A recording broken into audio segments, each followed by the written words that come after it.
Bung Ajis, itu di suara yang kita dapat di media-media di grup-grup WhatsApp, Habib tuh sempat mengatakan, saya tidak mau hadir kalau sidang online. Saya hanya mau datang kalau sidang offline. Walaupun kalian tembak kepala saya. Itu sampai segitunya ya? Iya, itu di bawah ketika sudah sampai di ruang sel. Ya, tapi bocor kan suara kan? Ya karena kan ada Zoom yang dipegang sama jaksa itu. Jadi saya lihat memang masih menyala. Itu yang sedikit juga membuat Habib Rizik marah sehingga terjadi sempat perebutan handphone.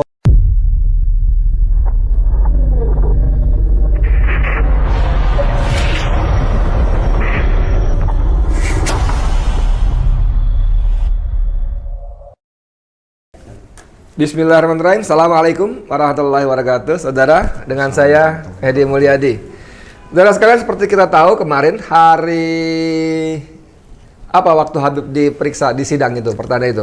Hari Selasa. Hari Selasa ya. Hari Selasa Habib Rizik sidang perdana dan waduh. Kalau Anda datang ke lokasi dahsyat betul.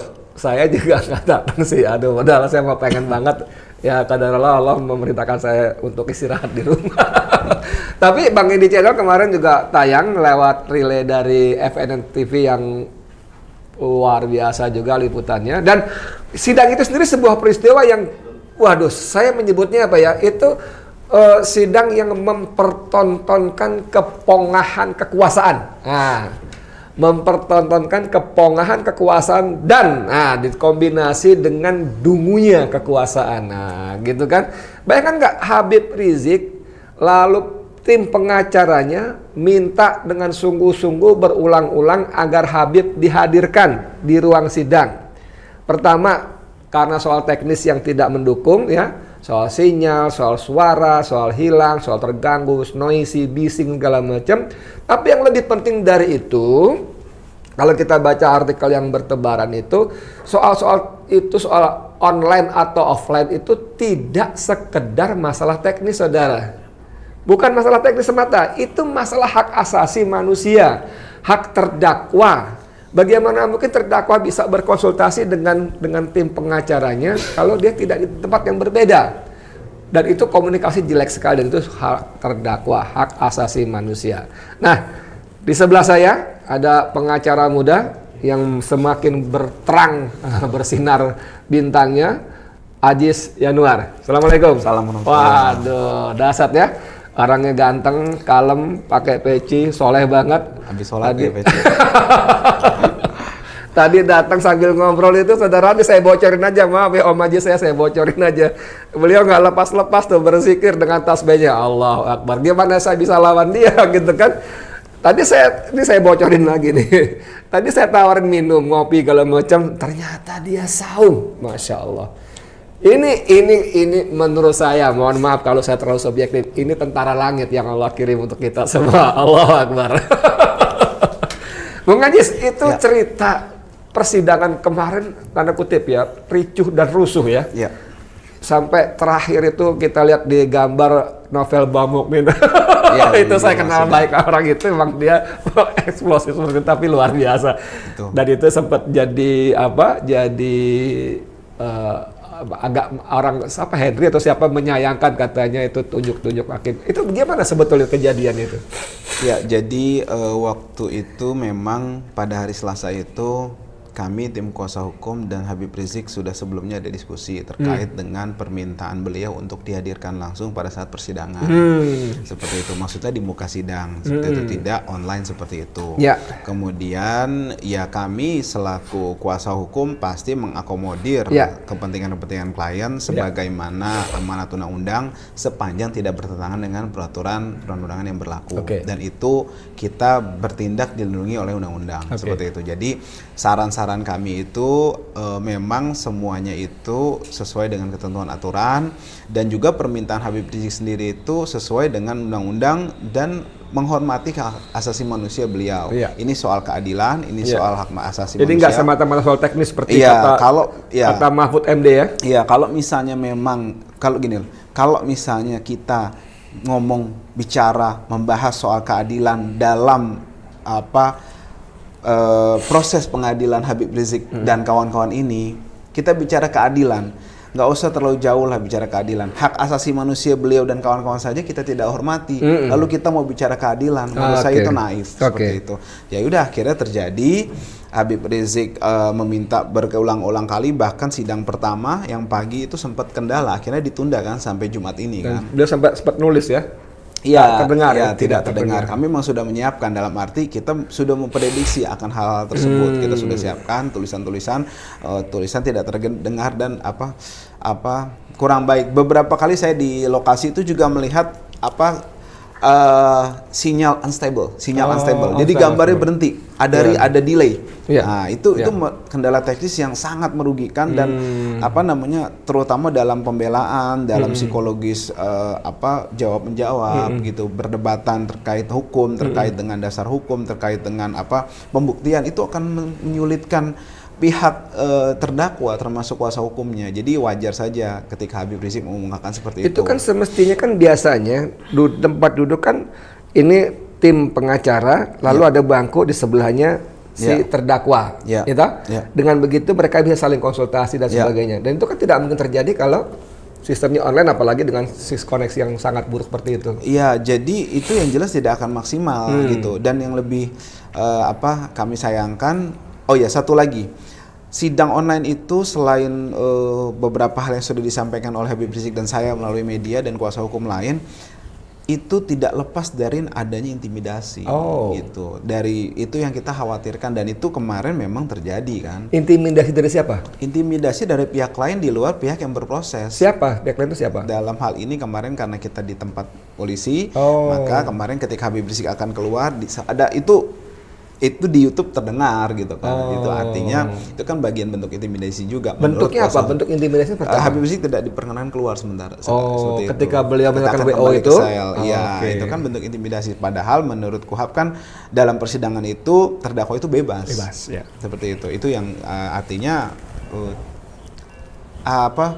potensi itu sangat terbuka, dan beberapa hal lain yang sudah kita kemukakan terkait masalah hak asasi manusia, terkait masalah equality before the law, terkait masalah pro dan kontra perma itu sendiri. Tapi sebetulnya alasan Habib tidak dihadirkan secara offline di ruang sidang itu apakah ini menurut siapa? Menurut jaksa, menurut hakim? Kalau menurut perma surat dari edaran yang kita terima dari pihak pengadilan, itu alasannya pandemi. Seperti itu. Alasannya pandemi dan semacamnya lah seperti itu. Oke, saudara, tentang pandemi ini memang inilah saya tadi dalam pembukaan tadi saya katakan bahwa itu menunjukkan kepongahan kekuasaan sekaligus kedunguan. Saking pongahnya menjadi dungu. Bagaimana tidak? Ini tadi disebut-sebut ada Napoleon Bonaparte, jenderal polisi yang terlibat dalam red notice-nya Joko Chandra, itu hadir, divonis dan joget TikTok gitu loh. Jadi yang Om Ajis tadi bilang equality before the law itu tidak berlaku untuk para pejuang-pejuang penegak kebenaran seperti ini. Begitu Bang Ajis ya? Satu lagi, sebenarnya kita tidak usah jauh-jauh. Kemarin itu Dr. Andi Tatat yang juga tersangka itu hadir. Maksud Umi ya? Hadir di situ. Kemudian jaksa ada 16, kuasa hukum juga banyak, majelis hakim 3, ada panitera, ada pengunjung, kumpul semua. Ya, menjaga prokes. Kenapa satu terdakwa tidak bisa datang untuk itu gitu? Betul. Jadi bisa dibayangkan nggak? Ada rombongan jaksa berkumpul di tempat yang sama, walaupun dijaga prokes tetap aja, ya kan? Ada rombongan pengacara duduk 20 ya pengacara ya? Hampir 40. 40, Masya Allah. Belum pengunjung yang lainnya, belum wartawan. Di ruang sidang itu puluhan orang. Aparat keamanan yang jumlahnya 2 kali lipat dari. Masa satu orang nggak boleh datang? Namanya Habib Rizik Syihab. Apakah Habib Rizik Syihab ini membawa virus yang sangat amat berbahaya gitu? Gimana sebetulnya sih sampai nggak boleh muncul? Ya itu dia, kadang saya juga bingung. Maksud saya kita nggak usah bicara jauh-jauh terkait masalah perdebatan imperatif atau fakultatif terkait dengan ini ya, terkait dengan panggilan sidang atau penghadiran terdakwa di sidang itu karena perdebatan hukum dan kompleksnya. Sederhana saja sebenarnya. Di perma itu kita di situ ada mengatur soal sidang online. Perma 4 Perma 2020. itu peraturan Mahkamah Agung ya. Terkait dengan sidang online ini. Lucunya aneh bin ajaibnya, mengantar pemberitahuannya itu datang langsung. Padahal di pasal 6 itu jelas di perma itu pemberitahuan itu diberitahukan melalui domisili online. Allah. Artinya selain juga melanggar ketentuan perma itu sendiri, Iya. yang kedua mereka berombongan artinya bertentangan dong dengan maksud tujuan dari perma itu untuk mencegah kerumunan. Padahal mereka kekeh berpegang pada perma itu ya. Cepat, berbiaya ringan.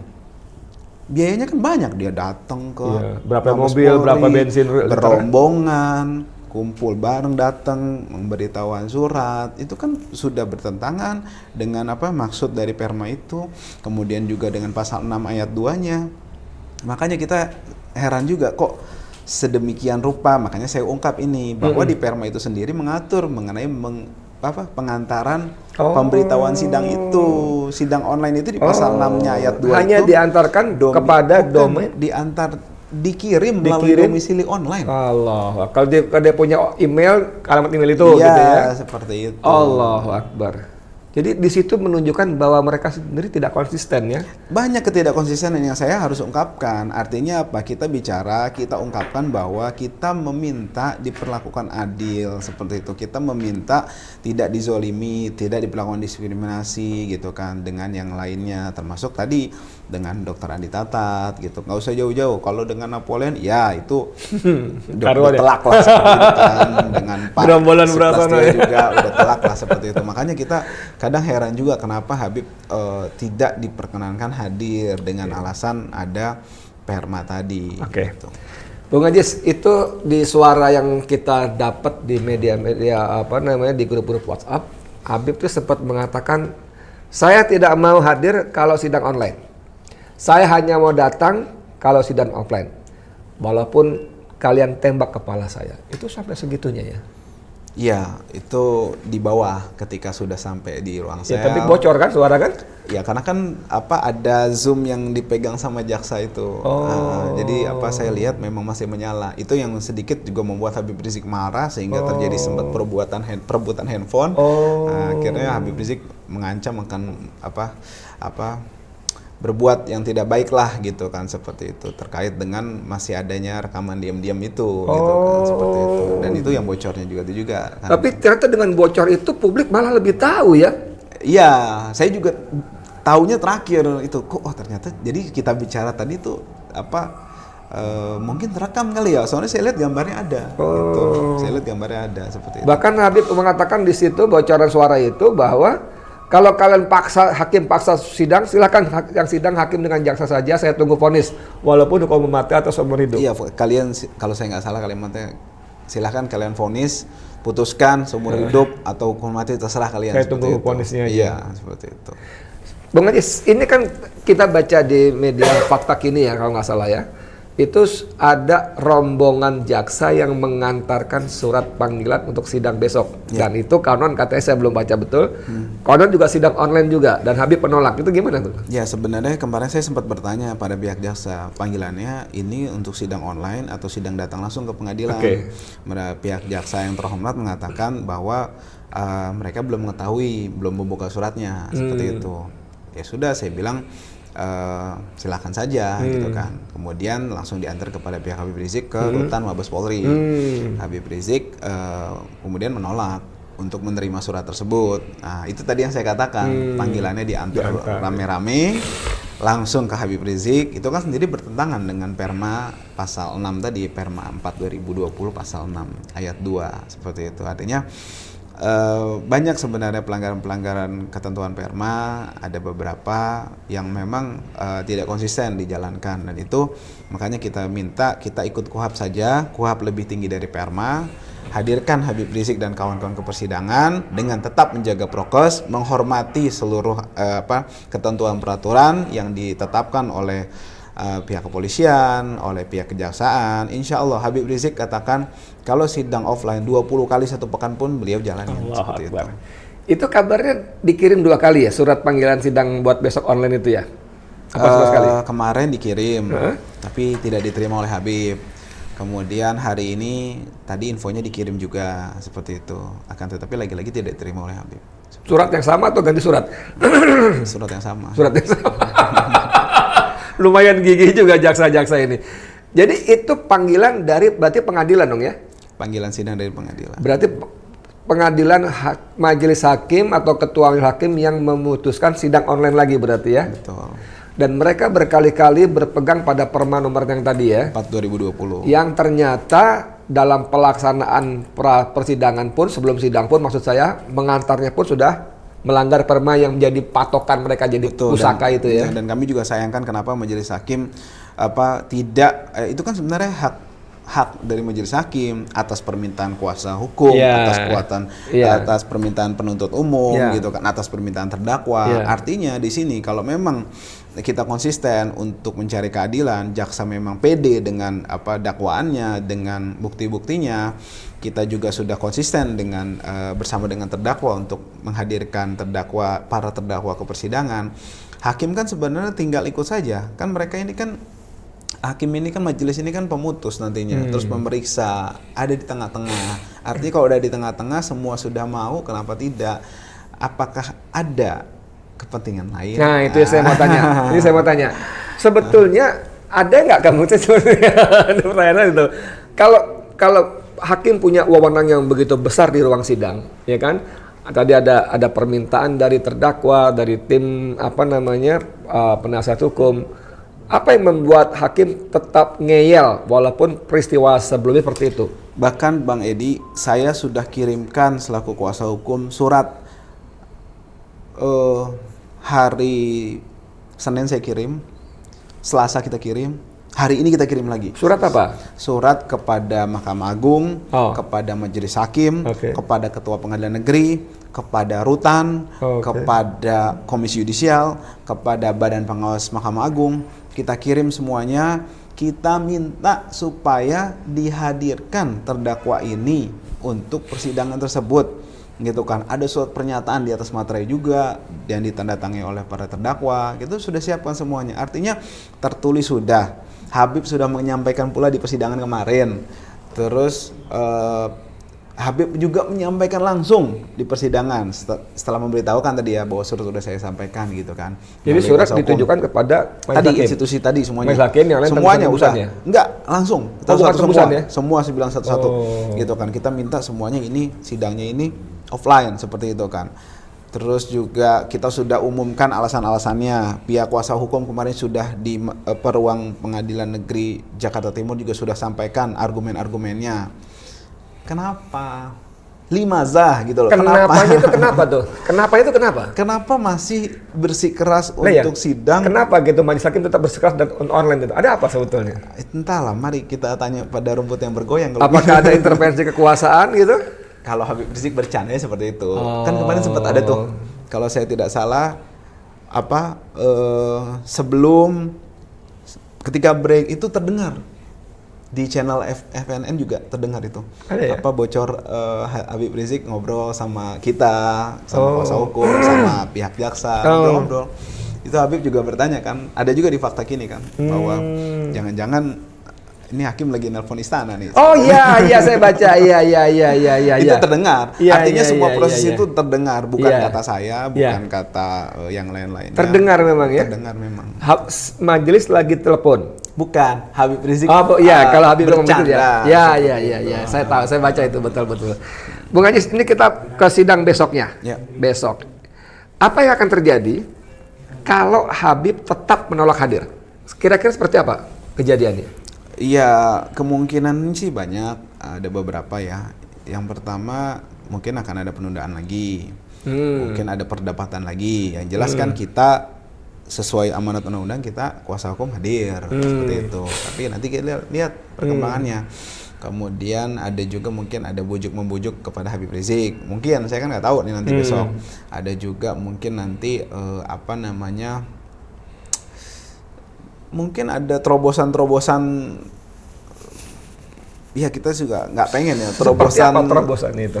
Terobosan Zolim bin Pandir nanti kan gitu kan yang mungkin bisa keluar dari. Kan itu kalau kita baca siapa jaksa atau siapa mengatakan akan dipanggil, dihadirkan paksa. Itu seperti apa paksanya itu? Iya, kalau dihadirkan paksa itu artinya di bawah tekanan kan. Itu sendiri udah bertentangan dengan semua hal itu. Perma bertentangan, dengan KUHAP bertentangan. Artinya menurut saya itu nggak pantas ya seperti itu. Udahlah kalau memaksakan seperti itu, kalau zolim tuh jangan tanggung-tanggung dan aneh gitu loh maksud saya. Sekalian saja Habib Rizik divonis sudah langsung aja nggak usah proses gitu. Saya sebagai orang awam, hadirkan paksa itu dalam pemahaman awam saya nih ya. Tentu saya kira keliru.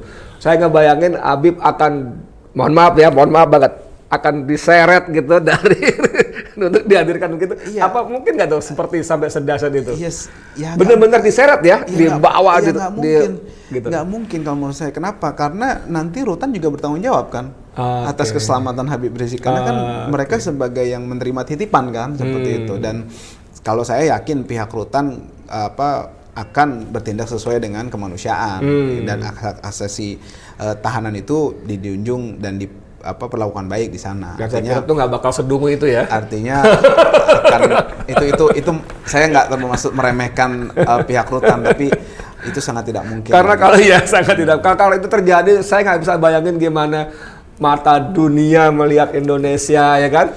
Belum lagi bagaimana umat pengikut pencinta murid-murid Habib akan seperti apa gitu kan. Iya, kita sih. Saya kira nggak mungkin Iya, terjadi.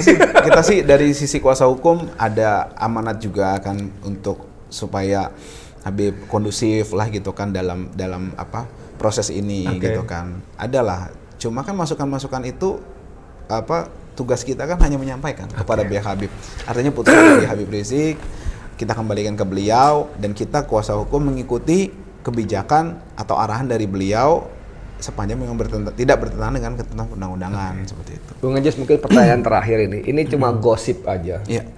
Orang bilang kalau wartawan tuh kupingnya lebih banyak, ya, matanya lebih banyak daripada masyarakat awam. Saya mendengar selentingan. Habib sudah ditawarin untuk dibarter. Habib bebas, tapi please perintahkan orang-orang Habib untuk nggak usah cawe-cawe, nggak usah sibuk dengan 6 laskar. Yang itu betul nggak? Yang syuhada itu. Betul nggak? Kalau misalnya Habib misalkan udah mau TP3 mau apa sebenarnya udah lupakan itu, apalagi para tersangka sudah di SP3 kan gitu kan, nanti Habib bebas semua.